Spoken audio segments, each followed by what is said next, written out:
And good afternoon, everybody. Hi, I'm Walter, and I'm the Dutch Mentor, and welcome to our new series where we will be meeting on a weekly basis with COOs, senior vice presidents, or senior leaders, but very much also the aspiring senior leader.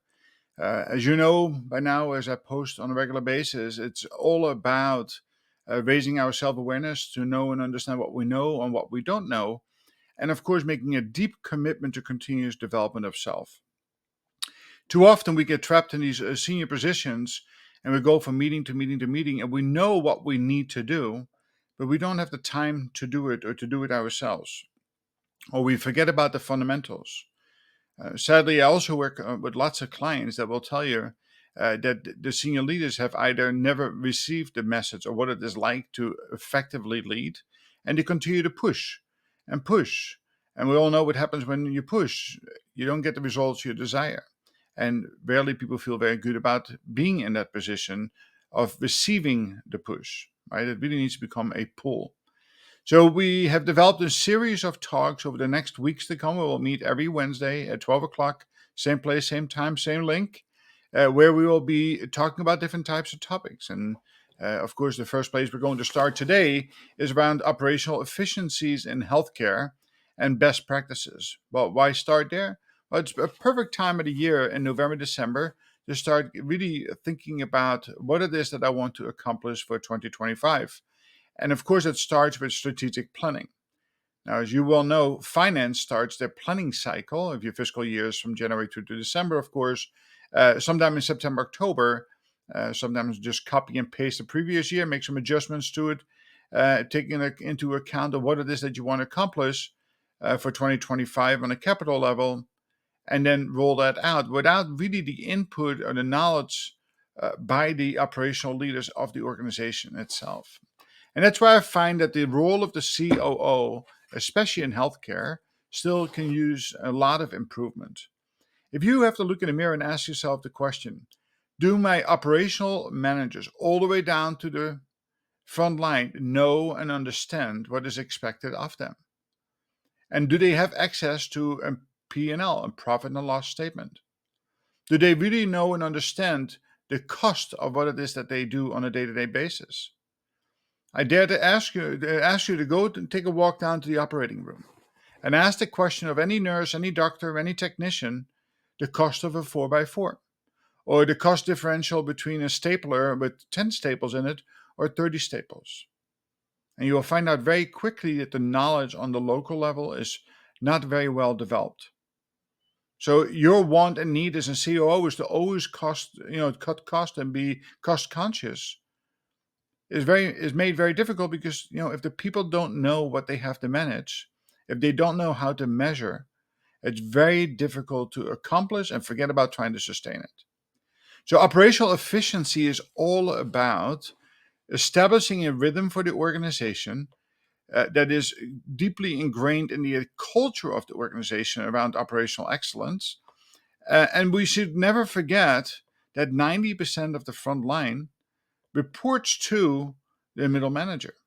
And it is the middle manager that receives the least support and development and understanding of what is being asked of them as it relates to safety or quality or growth or cost reduction, efficiencies, or transformation.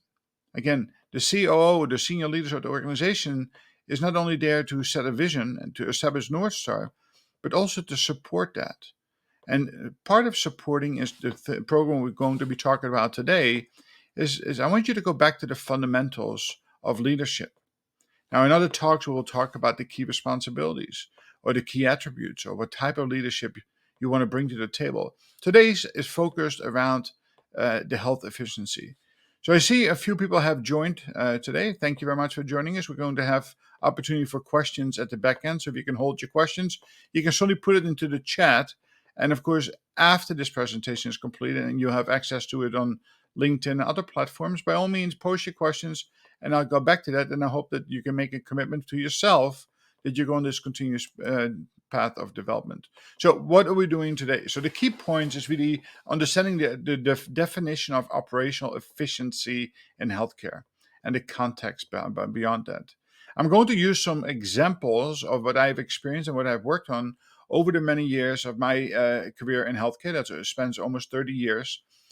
Because again, telling stories is easy, but doing something you actually have accomplished with true meaning behind it will be received better by you, and it also makes it a little bit more memorable. The difficulty of a COO is always the battle between patient care, and often the COOs or senior leaders are not patient care providers, and business.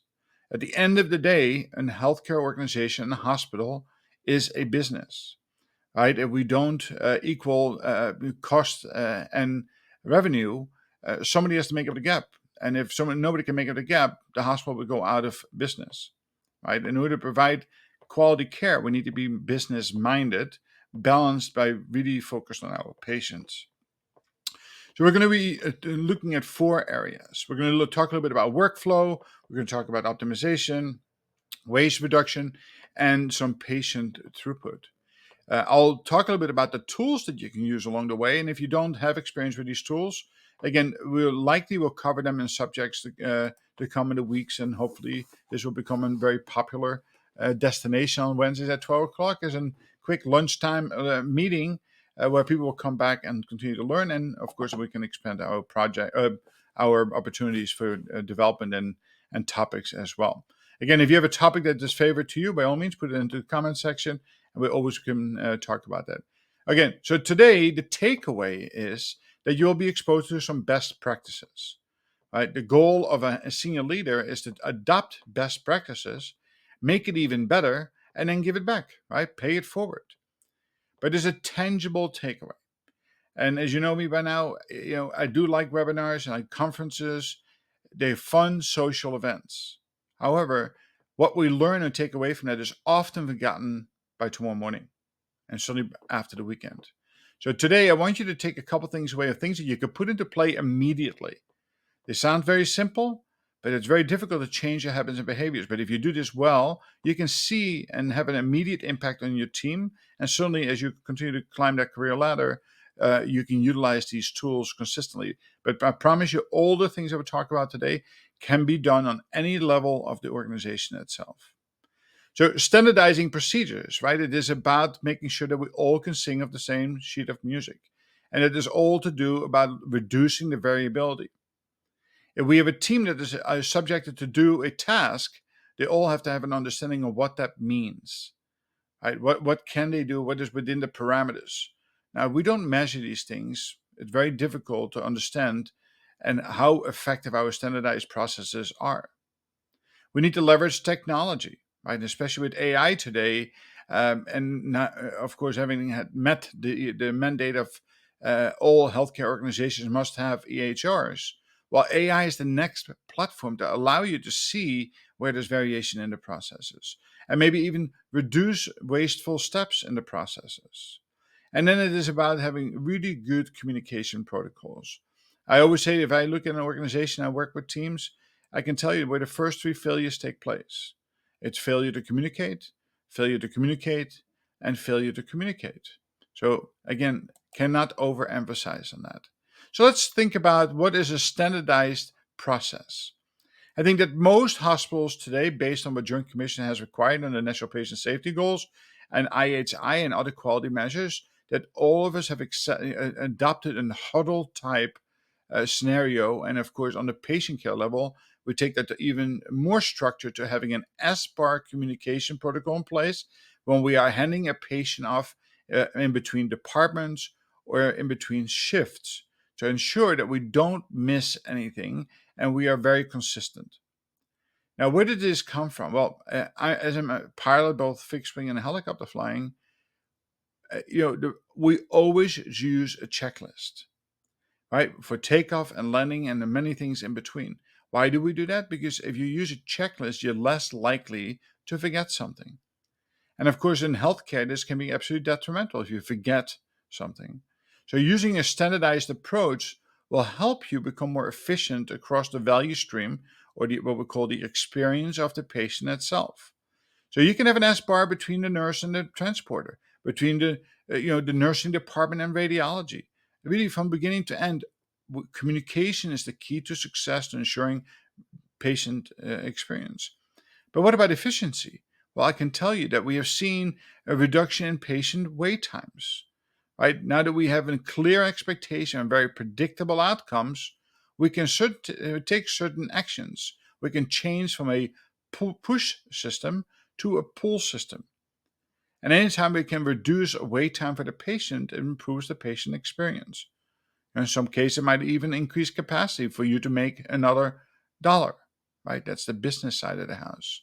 We want to make sure that we enhance patient safety, right? Errors occur when things are done by memory. It's not a good way to function. So communication, both in written form and verbal form, with confirming that the person actually understood what it is that you tried to say. We call this a technique of ask, tell, ask, until you have clear understanding. Now you have to think about that on all levels of the organization. You have people with different level of educational, different culture, different background, different languages often spoken. Just because you say it in one way does not mean that it is received that way. It is the role of the leader to always make sure that there's a process in place where all of your leaders, managers, supervisors, down to the front line, when we communicate with each other, that we confirm that the person understood what it is that I said by repeating it back. Again, something that came out of the aviation world. Increasing staff satisfaction. Well, when people feel that they're working as a team because they part of the standardized communication protocol and it becomes predictable and they feel supported, they're more engaged, trust goes up, and trust is the key driver to engagement and patient safety and all the other things that you desire. So what is the tangible takeaway that you can hear? The tangible takeaway is I don't care where you work in the organization. When you hand off work from one person to the next person, always follow a set protocol and always verify that the person understood what it is that you're asking of them to do. And you're better off going back and forth 2 or 3 times than to hand off and have it come back and it's not done correctly, right? And that's really the case that you want to avoid. No rework. So reducing waste in healthcare, we've adopted the Lean and Six Sigma methodologies. And I personally really have adopted A3 thinking, which is a combination of both Lean and Six Sigma. And I enjoy teaching those programs because it really allows a very structured way of looking at a problem and taking it apart and developing pilot projects while it is very visible to the organization with key measures in order to develop sustainable outcomes. I can tell you that, when we talk about lean, this is about removing unnecessary steps or waste out of the organization, while the Six Sigma portion is about reducing the variations in the process itself. But there's one step that is very powerful, and I often start with as a team, and that is about the 5S project. Most places are not all that well organized. And especially in general stores and supply rooms in the OR, on medical units, there's often too much of everything and not labeled well. And it takes too long to look for it, and especially when you have to look for expiration dates on a monthly basis to stay compliant with Joint Commission, right? So learning to sort, set in order, shine, standardize, and sustain is a 5 process steps that allows to lean things out in a way that you only have the inventory that you really need. There's a clear identified process in place when you are running low on supplies. And of course, checking expiration dates, which can be extremely time consuming in an unorganized closet or supply room, now can be done in mere minutes because it's clearly identified. The Six Sigma portion of it, and we used to use the DMAIC acronym by define, measure, analyze, improve, and control, has kind of faded out of healthcare, but it is now more of an A3 thinking approach, still very rooted in looking to reduce waste and variation in the process itself, but it's now more tightly scoped and something that we can do in a 2 or 3 or 4 week period of time and implement or pilot the solution approach to see and measure the downstream effects. So again, we know that these are methodologies that are highly functional throughout the organization, but it requires knowledge. Now, I've worked in a very large organization, a multi-billion-dollar organization, where they really attempted to implement lean throughout the organization. Well, $20 million later, and probably 5 years later, out of the 60,000 employees, a fraction of those were ever taught, utilized, or became facilitators in the process itself. Again, the new way of looking at it, the far more efficient way of looking at it, is assigning coaches and mentors with knowledge to smaller teams, 5 to 7 people, where you can learn to develop the people and work alongside with them to have really target objectives of solving problems that provide real return on investment for organizations. And of course, along the way, the people learn to do it through repetition, 2, 3, 4, 5 times, so you build up competency. Again, as the CEO or senior leader, you have to identify where are the barriers in my organization? Where can this be of greatest benefit? What is that one thing that I can do that will have the greatest impact on everything else? But the key thing is that you don't have the time to be that facilitator.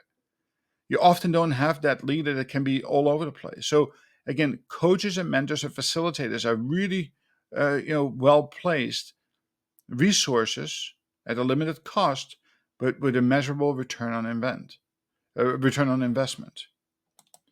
So an example here: I worked in the pharmacy many years ago. It was actually dating back to 2003, 2004. I had my Lean Six Sigma certification. I had to do my black belt certification in order to get the final stamp of approval, so to speak, right? So I work with the pharmacy itself. Now, we all know that the pharmacy is an exceptionally busy place in an inpatient setting, right? Now, sometimes you have a local pharmacy on the inpatient unit, or you have a general pharmacy that serves the entire hospital. But it doesn't take very long to see that there are many, many steps taken that are completely wasteful. So as a team, we said, listen, we have been doing it in a way for many, many years. There has to be a better way. There has to be a better flow on how we dispense medications in a timely fashion and reducing the number of steps that we take in the process. So that's what we did. We made a commitment as a team to look at that very specifically, looking at how can we shorten the delivery time by a double-digit percentage, because it has to be significant. And through the process of working with people and using a spaghetti diagram and documenting out the current state, it became clear and evident that we were taking many wasteful steps. Once we understood what was taking place, what the objective was, and redesigning the processes first on paper, then making carton boxes, then actually taking a corner of the pharmacy, laying it out the new way, we were able to carefully measure the outcome, making it more predictable. And with that said, once we implemented the pilot program on just one unit and we saw the benefits, we were able to spread it throughout the hospital and able to reduce the medication delivery time by 40%. That is really significant. It not only saved time on the pharmacist, but it also created opportunity for them to improve other areas of the pharmacy or provide more services and maybe even more revenue. So the key takeaway is that applying Lean Six Sigma A3 thinking in small teams, taking one project at a time with great focus, bringing somebody who has the expertise into that particular team for development purposes will give you a return on investment that will be sustainable, right? Allowing people to do it with little expertise and on their own without measuring often leads to poor outcomes. So we have another one: enhancing patient throughput without sacrificing quality. Of course, quality is driven to everything that we do, and we see this, and we need to really deeply understand it. And I always laugh in healthcare, right? And if you're the senior leader, you go to one of the meetings of quality. It's often done on a monthly basis, and everybody reports back that they're at 90 to 100%. And I laugh at that because that's really not true, right? It's very rare that we're actually functioning at 100%. And only look at one simple metric at hand washing, right? Sadly, we're only about 60, 62%, even post-COVID. But we need to be able to measure things in near real time and report them back with validation of our findings in order to be able to drive continuous improvement. Again, that's part of the responsibility of the senior team. That's something that your governing body, your board, will be asking for, right? Because if we provide high quality care in all phases of healthcare, right, we will have fewer errors. There will be less exposure to liability, right? We will become more cost conscious. So here are some examples of that, right? Streamlining the admission and discharge process. Now, what an interesting part of that is that, yes, it's a value stream and it has many different steps to it. But there's one step that is often critical, because it all starts there, is basically taking pedigree information, right? Getting the right first name, last name, date of birth, address, insurance information. Go ask the question in somebody in patient financial services and see how many denials are based on not having the right pedigree information, right? Do we have a robust process in place to be able to get this right the first time, right? Having real-time capacity management. Do we have a visual management board throughout the entire hospital that shows us the flow of the patients? So again, we can have a pull system, predictable discharges at a predictable time with a predictable response of environmental services that can clean a bed, turn it over, and pull the next patient from the emergency department into that bed. Now, we've seen a lot of improvement over time, and AI will become very, very handy, as well as integration of EHR. But we've seen this mostly in the emergency department and not yet on the floors. Be honest with you, all operational leaders should have a little iPad or a phone where they can see this. I've done this. I worked at Quest for 4 or 5 years. We built out a system on Tableau and Power BI. In real time, I was able to see over the entire geographical area of what was taking place. And if there's something was happening outside of the parameters, we're able to properly respond to that and support our frontline team members in order to be able to do the right thing for our patients. Of course, this requires some flexible staffing models. And the case that I would like to present is throughput in the emergency department. So again, I'm dating myself a little bit back to about 2008, 2009, and we were overrun. We had the volume go from 25,000 to 43,000 a year with an ER that had no more capacity of probably about 35,000. Now, most emergency departments in the city will recognize the fact that they might have greater capacity, but they are still overrun. Right? Many times you'll see many patients lined up in the emergency department hallways or waiting rooms that were packed. And we said, listen, we have to do better for our patients. We have to figure out how can we improve the throughput in the emergency department so it becomes more predictable.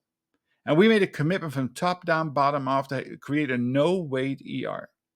That every single patient that was seen, instead of going through multiple steps of triage, were able to be seen by a provider or a mid-level provider and get an action plan into play within X number of minutes as they walked in, albeit them sitting, standing, laying down, depending on the level of triage that they required. But every single person was seen within minutes of walking in by somebody who can write an order and start the care process. And yes, there were a lot of different opinions as we started. There was a lot of resistance to change.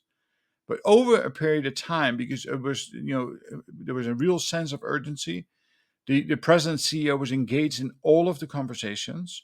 There was lots of rewards and recognition and capital dollars that were put into play to be able to redesign the workspaces so we can lay it out in a way that was conducive to having a no-wait ER. I can tell you 10 years later, the work that we started then is still sustained today. You can still go to the website today and see how many minutes of no wait time ER is in place or what the volume is. Again, if you do things as a team, there's a real set sense of urgency, that Kata model, right, the burning platform, and we stay with it on a daily, weekly basis and we measure it, we can drive improvements even in the most difficult areas of our hospitals. So the takeaway here is making sure that we have the right people in the right roles sitting at the table. If this was an emergency room only project, it would not have been successful. Right? It had to come from the CEO, from the board direction. They all needed to show the support and the level of intensity behind it and willingness to make the right investment to make this happen and to drive patient satisfaction and patient safety. All right, the next thing, of course, is balancing efficiency with quality. Now, we talked about that earlier, that as a COO type, we have to always think about business side of the house. But of course, we can never forget about the quality of care that we promise to deliver. And of course, a lot of these are based on best practices. what is expected of, what care is expected to be delivered at every single hospital, right? That's the minimum standard you need to have. Hopefully you're committed to even higher standards, right? So we need to have quality control measures into place. Regular check-ins and audits and patient safety rounds. Well, ask yourself the question, when was the last time you went on a Gemba walk? And I know that some of you leave the office and go for walks, but when was the last time you went on a Gemba walk and you were able to walk through all of the units and look at a visual board that is updated on a daily basis that gives you a sense of what they are doing, what they're working on, what quality metrics, and how well they are performing? Again, the sad thing is that, yes, units have PI boards, but if you go scrutinize that, these PI boards are often more directed to Joint Commission triannual surveys with information that is monthly or quarterly than an active measure on the huddle board that is directed around driving metrics rather than outcome metrics, right? Have we delivering truly patient-centered care, right? And process that does not compromise the patient experience. I'll get the patient engaged, let them be part of the process, right? No different than magnet hospitals have. It's no longer we're doing things to the nurse, but we're doing things with the nurses. Staff engagement is still the key after establishing a trust bond, right? If there's no trust, there can't be any engagement. If you want a true high-performance organization, you need to have trust, the non-negotiable variable, and engagement, because that's ultimately speaking going to drive all the things that the CEO would be caring about, right? Safety, quality, growth, cost, efficiency, and transformation. So let's look at a real world experience, right? So maintaining quality standards while improving efficiency in a surgical unit. It's all about, making sure that we have predictable outcomes in surgery. Now, if you go back to the early National Patient Safety Goals, we talked about wrong-sided surgery, right, or right-sided surgery, that we implemented a verbal report, a timeout, a surgical timeout at the time to make sure that we were on the right side of the patient, with the right procedure. We started signing surgical sites. We made sure that we looked at X-rays and MRIs and CAT scans and making sure that all these things were put into play. Well, in order to make sure that these are all sustainable, we need to make sure that we have quality control measures in place. Now, the good thing is about EHRs today, often it's point and click, and we can say that we do, but it's really the system that you put into play with your players, meaning that every single last person on the unit, from the neurosurgeon to the environmental services or even security, every single person has a role to play to ensure that we have efficiency in our surgical units, that we run an error-free environment, and that we have quality measures into place that we can physically see that we are following the steps. Again, I would encourage you, and often the surgical units are not visited that much by administrators because you have to scrub up, you have to do this, you have to jump through hoops. No, get out of your office. Go on the Gemba on a regular basis. If you show that this is important to you, not just the CMO, the CNO, but you as a COO, they're more likely to be engaged around it and ask the question, what are the barriers? What can I do to help you be more successful? How can we make this an even safer environment? And because of these steps, right, you reduce the complication rate, right? You have a higher level of satisfaction, lower infection rate, right? And of course, that will then boost staff morale because they feel supported and cared for. Again, psychological safety and physical safety. Maslow's hierarchy, right? It's the first and fundamental. We have to do this. So again, the tangible takeaway is to get out of your office, right? Understanding the quality measures that are in place for each of the units that you're responsible for, directly or indirectly. Go and see where the work is done. See the measurement.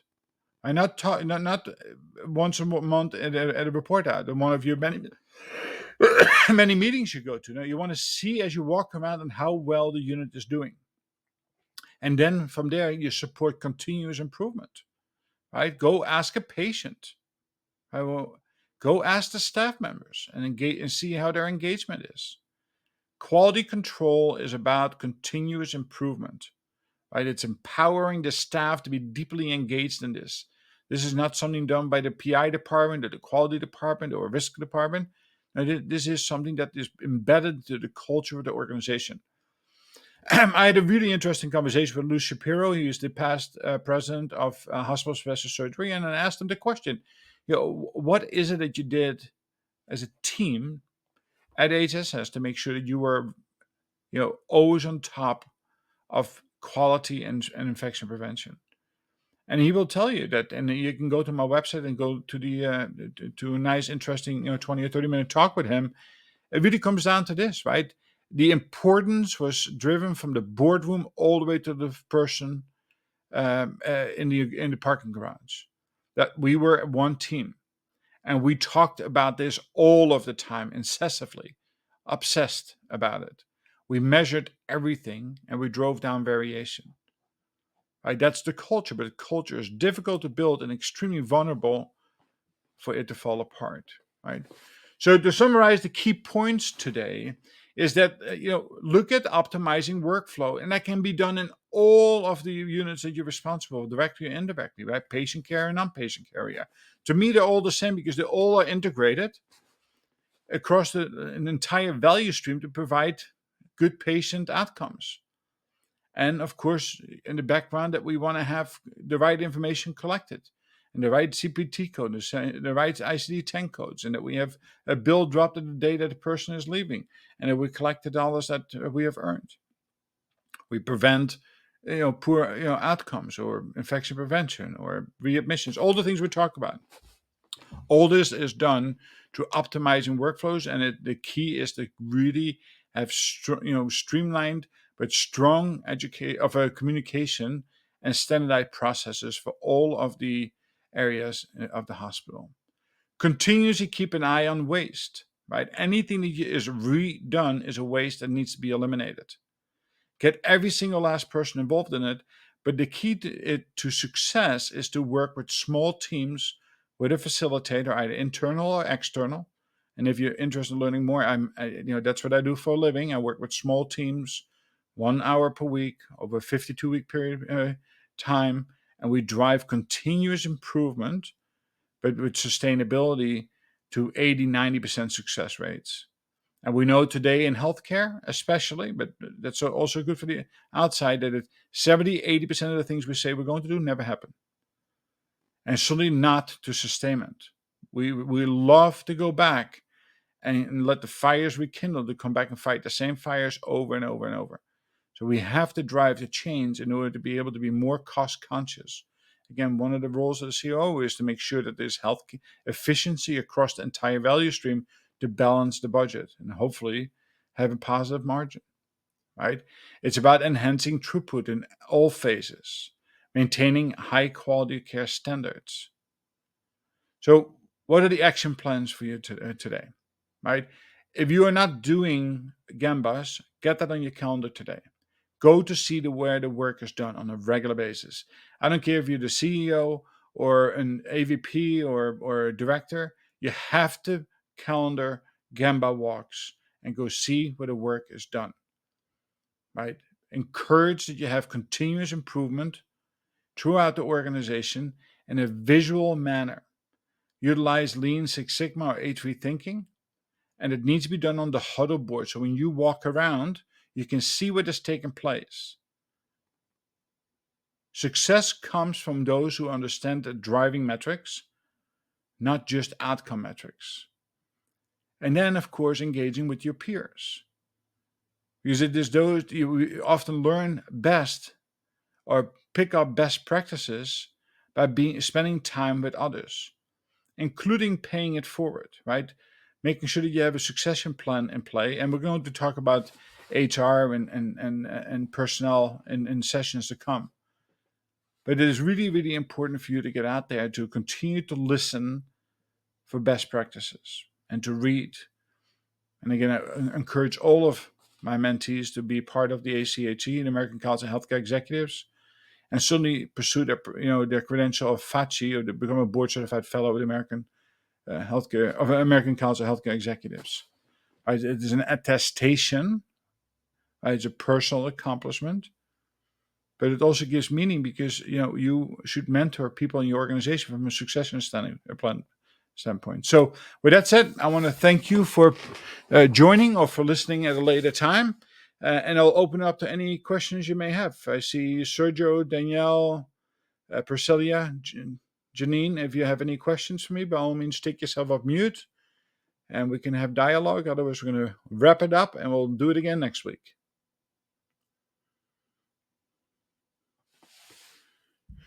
For that matter, Priscilla, could you see if you can you hear me? Can you take yourself off mute and see if I can hear you? Because I haven't tested that out in the system. I cannot hear you. Haha. Can you type it? Just say hi in the comment section and see if that works. We still have to work out the bugs.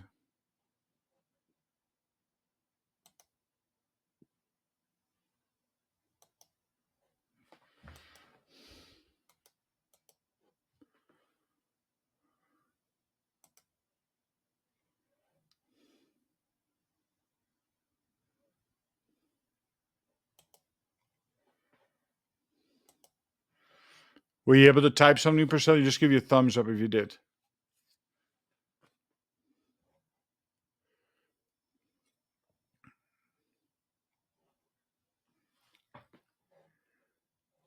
Okay, let me.